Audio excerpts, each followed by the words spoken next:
அப்போ ஒன்று தெரியணும், தேவனுக்கு சித்தமானது, தேவன் தரிசனத்தை கொடுத்து செய்கின்ற ஊழியங்கள், தேவன் எனக்கும் உங்களுக்கும் கொடுக்கின்ற அழைப்புகள், தேவனுடைய சித்தம், இந்த காரியங்களோட நாங்கள் இணைஞ்சிருக்கும் பொழுது எப்பொழுதும் தேவனுடைய கண்கள் திறந்தவைகளும் தேவனுடைய செவிகள் கவனிக்கிறவைகளுமாயிருந்து கர்த்தருடைய மகிமையினாலே ஆண்டவர் நிரப்பிக்கொண்டே இருப்பார். ஆமென் சொல்லுவோமா? அதனால நீங்களும் தவறான இடங்களுக்கு அலைஞ்சு தெரியக்கூடாது.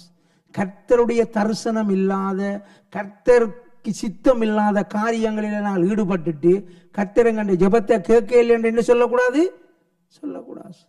இதில் நாங்கள் பார்க்கின்ற காரியம், தேவன் சொலொமோனை தட்டி கொடுக்கிறார், நான் உன் விண்ணப்பத்தை கேட்டு என்று சொல்லுகிறார். ஆனால் உண்மையாகவே சாலமோன் கர்த்தர் சொன்னபடி, சொன்ன பிரகாரம் ஒழுங்கின்படி சகல காரியங்களையும் ஒழுங்கின்படி அவர் செய்து முடித்தார். ஆமென். எல்லா வளங்களையும் கொண்டு கர்த்தருக்கு ஆலயத்தை கட்டுவித்தான். அதனால் தான் அங்கே தேவனுடைய மகிமை இருந்தது. ஆண்டவர் செய்கின்ற காரியங்கள் இதுதான். நானும் நீங்களும் சரியான ஒரு ஊழியங்களை செய்வதிலே கவனம் செலுத்த வேண்டும், ஜாக்கிரதையாக இருக்க வேண்டும்.